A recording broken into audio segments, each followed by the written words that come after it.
नमस्कार और बहुत स्वागत है आपका उम्मीदों के इस वर्ल्ड कप में हमारी खास पेशकश और ये बातचीत इसके लिए क्योंकि टीम भारत ने जीत का सिक्सर लगा दिया इस वर्ल्ड कप में। अब तक अजय यात्रा भारत की लगातार जारी है और इंग्लैंड को जिस तरीके से हराया है उसमें देखने वालों को मजा आ गया और शायद जो इंडियन बॉलिंग है उसमें कितनी धार है वो भी हमें देखने को मिला। बैटिंग तो हमारी है अच्छी, लेकिन बॉलिंग जिसके आधार पर हमें लगता है कि हम विश्व विजेता बन सकते हैं तो वो भी शानदार देखने को मिली। अब सेमीफाइनल में जगह ऑलमोस्ट पक्की है, लेकिन क्या कप हमारा पक्का है? इसी पर आज हम करेंगे बात और जीत का जश्न भी मनाएंगे। हमारे साथ कार्यक्रम में कुछ खास मेहमान शामिल हो रहे हैं। वरिष्ठ खेल पत्रकार अयाज मेमन साहब आज हमारे साथ हैं। न्यूज 18 नेटवर्क के ग्रुप एडिटर स्पोर्ट्स के श्रीनिवास राव मेरे साथ स्टूडियो में मौजूद हैं और वरिष्ठ खेल विश्लेषक मलय नीरव। आप तीनों का बहुत बहुत स्वागत है।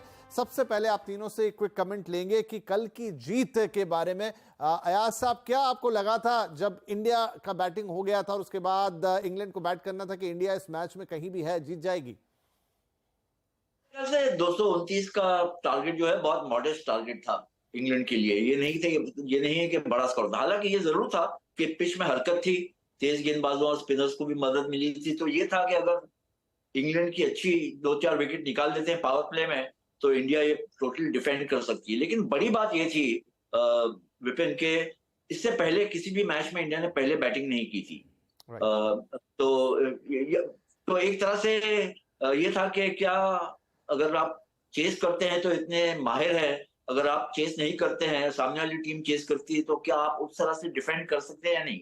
और ये चुनौती बढ़ के नजर आई क्योंकि टोटल बहुत मॉडेस्ट, बहुत ही एक हल्का सा टोटल इंडिया ने खड़ा किया था। लेकिन जैसा हम जानते हैं कि, और ये अब जाहिर हो गया है कि न सिर्फ इंडिया की बैटिंग बहुत जबरदस्त लय में है, पूरा टॉप ऑर्डर या पूरी बैटिंग लाइनअप अगर आप देख लीजिए, लेकिन उससे ज्यादा मैं कहूंगा बॉलर्स ने कमाल दिखाया है। हर मैच जो है, जो बड़े मार्जिन से जिता रहे हैं, इतना हल्का स्कोर भी डिफेंड करने का, इतने बड़े मार्जिन से 100 रन से जीतते हैं, ये दर्शाता है कि कितनी मजबूत है ऑलराउंड ये टीम, इसकी ऑलराउंड ताकत क्या है। और मेरे ख्याल से ये सबसे बड़ा सबक है बाकी जो टीम्स है कंपीट करना चाहती है इंडिया के खिलाफ। जी जी।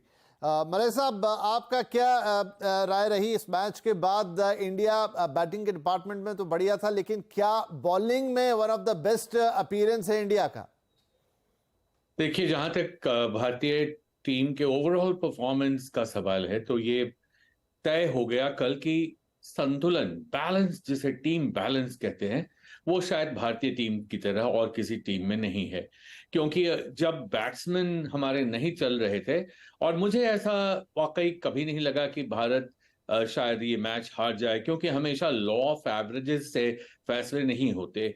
जो विकेट का रुख था, जो उसका मिजाज था, उसको देखकर ऐसा लग रहा था कि जब इस पिच पर जब भारत के तेज गेंदबाज और कुलदीप यादव दोनों आएंगे तो इनके लिए खड़ा होना मुश्किल हो जाएगा। क्योंकि जिस तरह से भारतीय बल्लेबाज आउट हुए थे, जो इन फॉर्म बैट्समैन आउट हुए थे, विराट कोहली जिस तरह से आउट हुए, और उसके बाद बॉल जिस तरह की हरकत दिखा रहा था, तो वैसे में भारत को यह सिद्ध करना था कि हम सिर्फ अपने बैटर्स नहीं बल्कि अपने बॉलर्स के बदौलत भी मैच जीत सकते हैं। और वो नाच न जाने आंगन टेढ़ा वाली कहावत बहुत पुरानी हो चली है। अब भारत ये नहीं सोच रहा है कि पिच अच्छी है कि खराब है, जीतेंगे कि हारेंगे। हाँ, जरूर थोड़ी देर के लिए हो लगा कि 229 रन और 230 रन का जो टारगेट है, भारत क्या उसको बीट कर पाएगा, थोड़ी देर के लिए लगा। लेकिन अगर आप मुझसे पूछेंगे, मुझे तो शुरू से विश्वास था कि इस पिच पर इंग्लैंड के बल्लेबाज भारतीय गेंदबाजों को नहीं खेल पाएंगे। बिल्कुल। श्री साहब, तो इंग्लैंड की पारी जब शुरू होती है तो हम देखते हैं कि couple of good boundaries I think एक 6 भी पड़ा। तो शुरू के 30 रन जिस तेजी के साथ बने तो ऐसा लगा कि बस कुछ 15-20 ओवर का खेल है या 25 का खेल है। लेकिन फिर जिस तरीके से बुमराह आए, फिर जिस तरीके से शमी आए और पूरा सिनेरियो बदल गया। मुझे लगा कल जब मैं मैच देख रहा था, और भी लोग थे, जो एक्साइटमेंट इंडिया के मैचेस में पहले कभी नहीं दिखा, वो चीख पुकार कल देखने को मिल रही थी। तो क्या एक्चुअली में इंडिया का कलर कल ही निकल कर आया और वो हमारी बॉलिंग ने दिखाया? हाँ, मैं मैच पे तो आ जाता हूँ, बट आपने जो सवाल आपने जो किया मैच के इर्द गिर्द जो एक माहौल की आप बात कर रहे हैं, मैं तो था नहीं स्टेडियम में, बट मैं कई लोगों को जानता हूँ जो कल मैच कवर कर रहे थे as media and in spectators में बैठे थे। वो कहते हैं कि they don't know last time stadium में बैठ के इतना उन्होंने कब एंजॉय किया एक मैच को।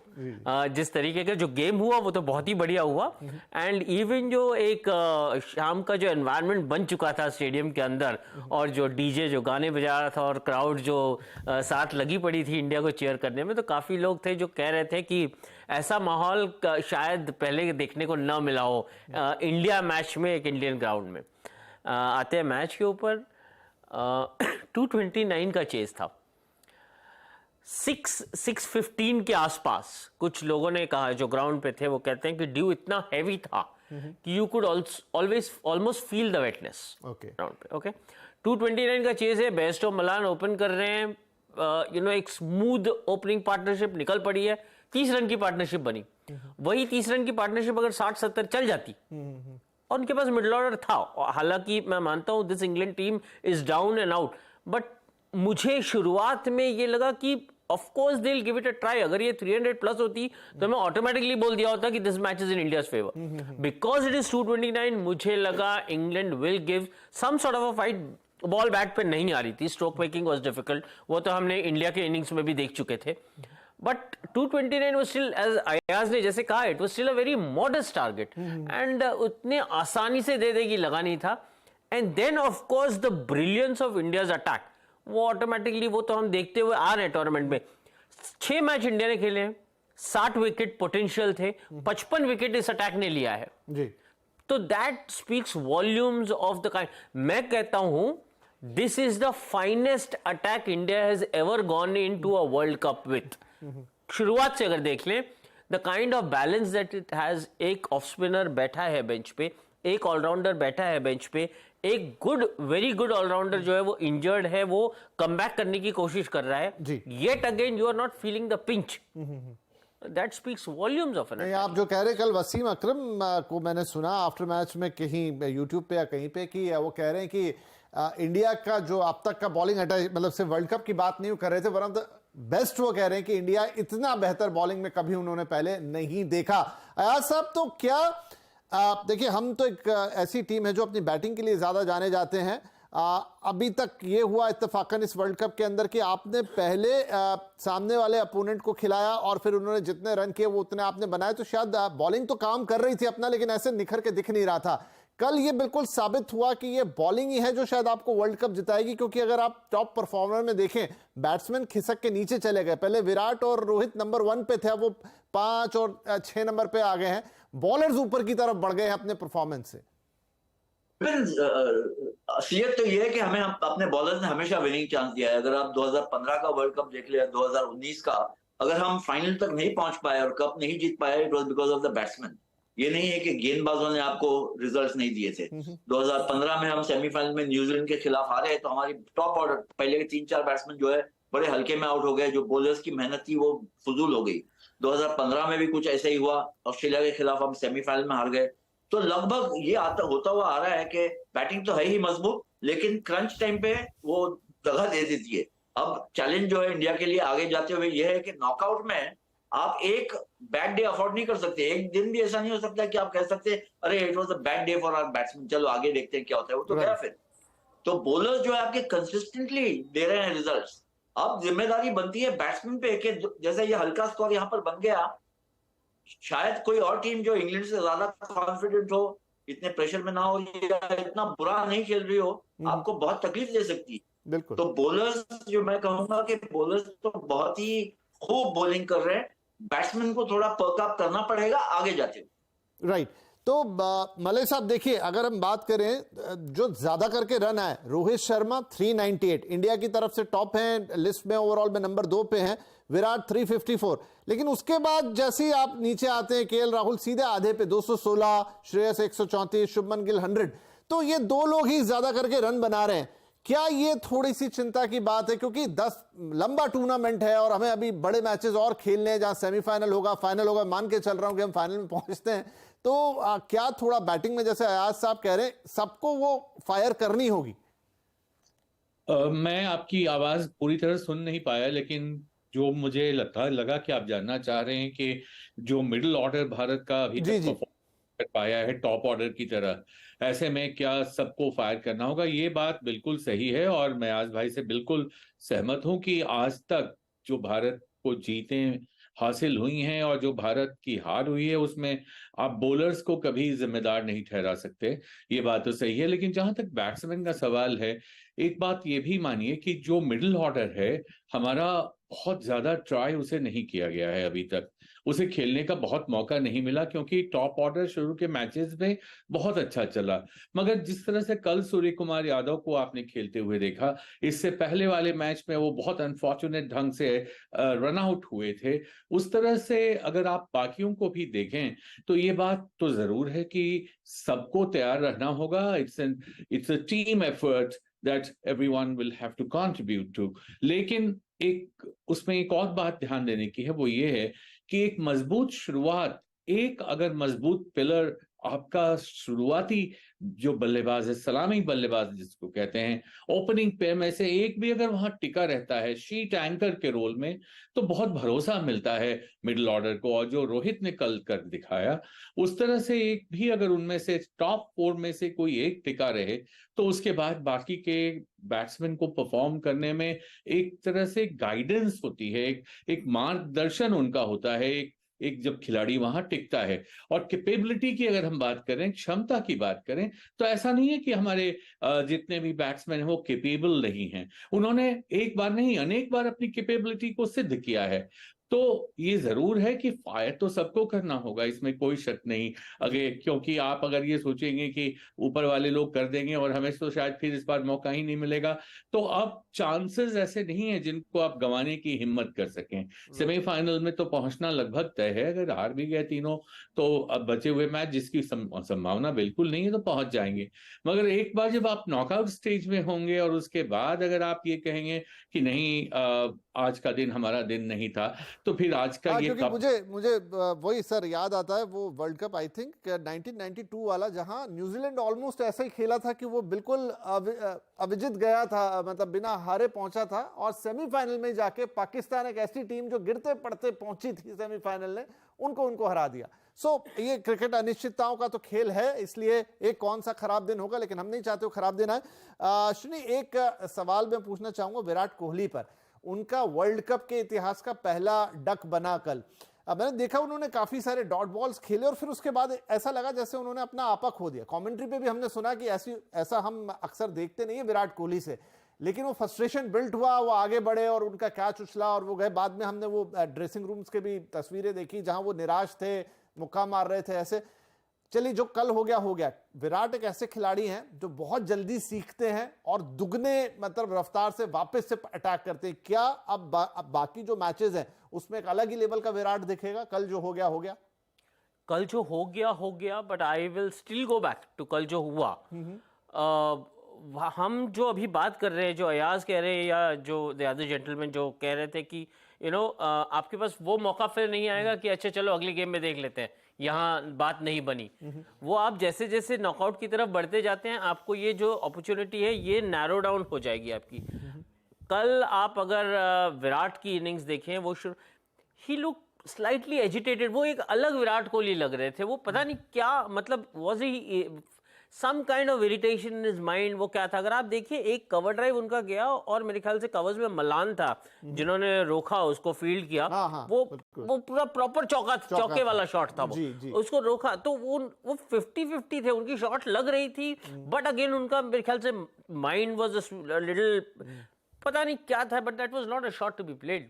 जो शॉट डिसमिसल पे वो आउट हुए, आई एम श्योर वो ड्रेसिंग रूम में जाके द अमाउंट ऑफ इंपॉर्टेंस जो वो अपने खुद के विकेट को देते हैं, he would have kicked himself उस तरीके से। श्रेयस अय्यर को देख लीजिए, आपको पता है you are at that stage जहां पे आपको वहां खड़े रहना है, आपको वो आपकी वीकनेस पे बॉल डाल रहे हैं, आपकी वीकनेस आप नहीं मानते, मतलब श्रेयस खुद नहीं मानते कि वो उनकी वीकनेस है। हमारे स्टूडियो में वो बैठ के बात कर चुके हैं हमसे। वो कहते हैं कि चलो it is something that he can manage, but वो जो साइट था वो मुझे देख के कन्विंसिंग नहीं लगता। और कन्विंसिंग मुझे लगे न लगे वो प्रॉब्लम नहीं है, प्रॉब्लम ये है कि आपको उस मैच सिचुएशन के हिसाब से आपको देखनी थी। आपके यहाँ राइट नाउ ना एक सबसे अच्छी चीज क्या चल रही है कि जो आपके कप्तान है, जो आपके ओपनर है, he is in the form of his life जी। वो आदमी अलग लेवल पे वो बैटिंग कर रहा है। मैं रोहित को बहुत टाइम से देखा हूँ बैटिंग करते हुए। I have seen ups and downs in Rohit Sharma's career. काफी करीबी से मैंने उसका करियर ट्रैक किया है। मेरा क्रिकेट जर्नलिज्म का करियर और उनका एज अ बैटर राइज होना, वो दोनों एक साथ में रहा है। तो मैंने उनको जितने करीब से देखा है, इतनी सुंदरता से मैंने उनको बैटिंग करते हुए नहीं देखा। तो जो हमारी बैटिंग में जो कॉन्फिडेंस है, उसका 50% श्रेय तो सीधे वहां से आ रहा है। He is batting like a dream. आप कल के ही इनिंग्स में देख लीजिए, हालांकि वो जो शॉट जो खेल के वो आउट हुए वो थोड़ा सा अनवारंटेड था, but again it was a difficult pitch और वो वहां खड़े थे। और ये भी नहीं है कि वो शुभमन पे ओनस डाल रहे हैं कि तू अग्रेशन ले, मैं पीछे खड़ा रहता हूं। वो सामने से आके अग्रेशन दिखा रहे हैं। जितना शुभमन एक ट्राई कर रहे हैं शॉट्स के लिए, उतना Rohit some of the pull shots हमने जो देखा, I don't know, vintage Rohit Sharma pull shots, right. बिल्कुल। तो मेरा ये मानना है कि वो एक कुशन बना हुआ है और जो एपेटाइट है हमारी इंडियन बैटिंग ऑर्डर का, वो एपेटाइट अभी तक टेस्ट नहीं हुआ है। मैं चाहूंगा कि साउथ अफ्रीका और न्यूजीलैंड के अगेंस्ट में ये एपेटाइट टेस्ट हो जाए, रिगार्डलेस ऑफ सेमीफाइनल में आप नंबर 1 नंबर 2 कहां आते हैं। मुझे वो एपेटाइट देखनी है बिल्ड होते हुए, वो हंगर एक बननी चाहिए। बिल्कुल। तो 3 मैच बाकी हैं, जिसमें एक अहम मैच होगा साउथ अफ्रीका के साथ। उनका भी फॉर्म गजब का चल रहा है, तो वहां पर वाकई ये सारी चीजें टेस्ट होगी। एक छोटा ब्रेक लेते हैं, लेकिन ब्रेक के बाद कुछ अहम सवाल कि अब अगर हमें सेमीफाइनल और फाइनली फाइनल जीतना है, तो यहां से टीम इंडिया की अप्रोच क्या रहेगी। छोटा ब्रेक, बातचीत जारी रहेगी। Welcome back. उम्मीदों का वर्ल्ड कप, भारत ने लगा दिया वर्ल्ड कप में जीत का सिक्सर और अब हम ऑलमोस्ट सेमीफाइनल में हैं और हम तो चाहते हैं कि हम कप भी लेकर आएं और उसी के लिए सारी बातचीत हो रही है। बहुत शानदार फॉर्म से गुजर रही है टीम इंडिया। आगे क्या करना है, तो चलिए फटाफट बातचीत को आगे बढ़ाते हैं। अयाज साहब, जब जीत ही जीत मिलती है तो सब कुछ अच्छा, तारीफ ही तारीफ, और शायद कमियां कई बार दिखती नहीं है। क्या ये 6 के 6 जो मैच हमने जीत लिया है, इसमें कुछ आपको ऐसा नजर आ रहा है जो अभी तो उजागर नहीं हुआ, लेकिन अगर कहीं एक्सपोज हुआ तो फिर वो हमको दिक्कत दे सकता है? देखिए, मुझे तो कुछ ऐसी चीज नजर नहीं आई कि कहीं पे आप कह सकते हैं कि ये टीम ने परफॉर्म अच्छा नहीं किया है। अक्सर ऐसा देखा जाता है कि अगर आप 3-4 मैचेस लगातार जीते हैं तो थोड़ा सा कहीं कंप्लेसेंसी आ जाए या ओवर कॉन्फिडेंस आ जाए। ये भी नजर नहीं आया। ये ऐसा नजर आ रहा है कि ये टीम जो है एक मिशन पे है। श्री ने बताया और रोहित शर्मा की वो अपने जोन में है और किस तरह से बैटिंग कर रहे हैं। मैं कहूंगा कैप्टनसी भी उनकी लाजवाब रही है। जहां तक बल्लेबाजों का सवाल है, विराट कोहली जो है एक उदाहरण बन के रह गए। उनका किरदार जो है इस टीम में बहुत ही महत्वपूर्ण है। वो शीट एंकर है इस टीम के। शुभमन गिल है, टैलेंटेड यंगस्टर। श्रेयस अय्यर शायद आप कह सकते हैं थोड़ा सा फुलफिल नहीं करे पोटेंशियल को वगैरह। एक इंजरी, मेरा मानना है कि हार्दिक पांड्या को जो इंजरी हुई, शायद वो एक झटका दी है जिसको कवर अप करना एक चुनौती है इंडिया के लिए। Depends on the pitch. अगर आपको कल जैसी पिच मिली जहां पर कोई भी गेंदबाज आके विकेट निकाल सकता है तो ठीक है, लेकिन अगर कहीं ऐसी पिच आपको नजर आती है जहां आपको एक और ऑलराउंडर की जरूरत है, जो जेन्युइन ऑलराउंडर है, बल्लेबाजी तेज गेंदबाजी भी कर ले और बैटिंग भी कर ले, तो कमी महसूस हो सकती है। लेकिन मेरा मानना यह है कि कमी के बारे में सोचना ही क्यों है जब आपकी टीम इतना अच्छा परफॉर्म कर रही है। एक ये है कि स्पोर्ट है, ये देखना है कि आप कहीं स्टम्बल ना हो जाए। जैसे मैंने कहा 2015 में हम सब मैचेस जीते थे सेमीफाइनल तक। 2019 में एक मैच हारे थे अगेंस्ट इंग्लैंड, बाकी सब मैच जीते थे कन्विंसिंगली, और सेमीफाइनल में हम न्यूजीलैंड से हार गए। तो ये एक पिटफॉल है, ये एक बहुत बड़ा गैप होता है ब्रिज करने का। नॉकआउट स्टेज जो है वो नॉकआउट है। अगर आप 1 या 2 गलती कर दिए तो आप टूर्नामेंट से बाहर हो सकते हैं, तो उससे बचना है। बाकी मेरे ख्याल से आप अब कोई टीम को ट्यूटोरियल देने की कोई जरूरत ही नहीं। चलिए, तो अयाज साहब की तरफ से एक हरी झंडी की जो है अच्छा चल रहा है। बस हाँ, ये है कि आपको अपना बेस्ट देना है, वो नॉकआउट्स मैच में एक होता ही होता है। मलय साहब, यहाँ पर अगर इंडियन पर्सपेक्टिव से हम देखें तो सब कुछ ऐसे तो वाकई में ठीक ही नजर आ रहा है, लेकिन फिर भी कहां पर हमको थोड़ा सा और ध्यान दे लेना चाहिए ताकि जो अगर छोटी मोटी कमी भी रह जाती है तो हम उससे तकलीफ में ना जाए।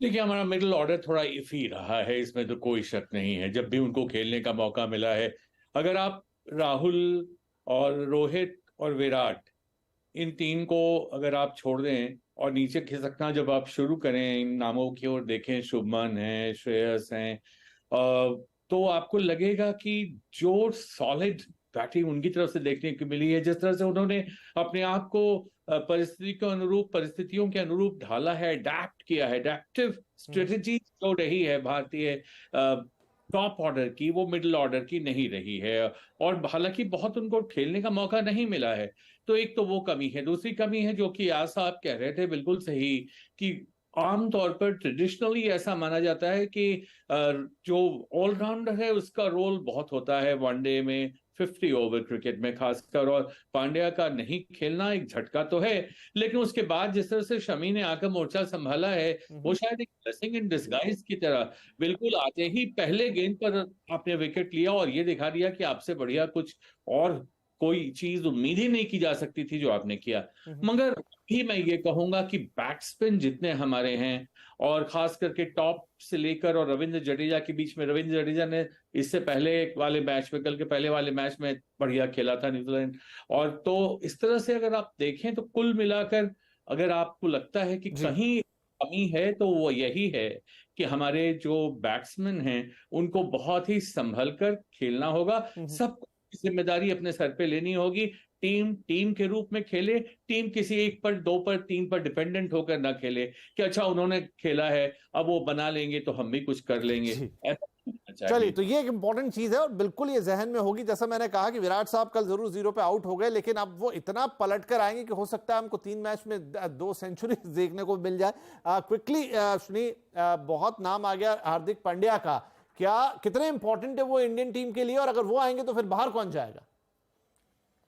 बाहर कौन जाएगा is a secondary question. Important question is वो आना चाहिए, that is important, he should be in the team. देखो, ये तो हमने देख लिया है कि आप इस टीम के पास एक अच्छी स्ट्रांग बेंच है, तो एक प्रॉब्लम ऑफ प्लेंटी है जो हमने पिछले शो में बात किया था, वो एक हेल्दी चीज है। बट वो ऑल सेड एंड डन जो हार्दिक पांड्या इस टीम में जो बैलेंस लेके आते हैं, जो एक 11 को जोड़ के रखते हैं, 5 और 5 को जोड़ के रखने वाले वो एक ऐसे प्लेयर हैं, उनका वापस आना बहुत जरूरी है टीम के संतुलन के लिए।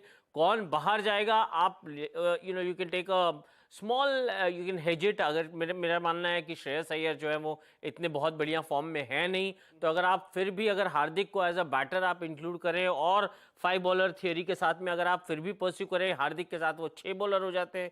या फिर सिराज जो है वो अमंग विकेट्स नहीं है, थोड़े कॉस्टली है, इकोनॉमी रेट बन नहीं रही है। वानखेड़े अगर आप ध्यान में रखें, जहां इंडिया पोटेंशियली सेमीफाइनल खेल सकता है, वहां आपको देखें तो सिराज को आप बाहर, it will be a great batting wicket Wankhede जो, तो आप हो सकता है सिराज को बाहर रखें, हार्दिक को लेके आके वही 5 मेंबर अटैक और आप एक बैटर सूर्या के साथ कंटिन्यू करें।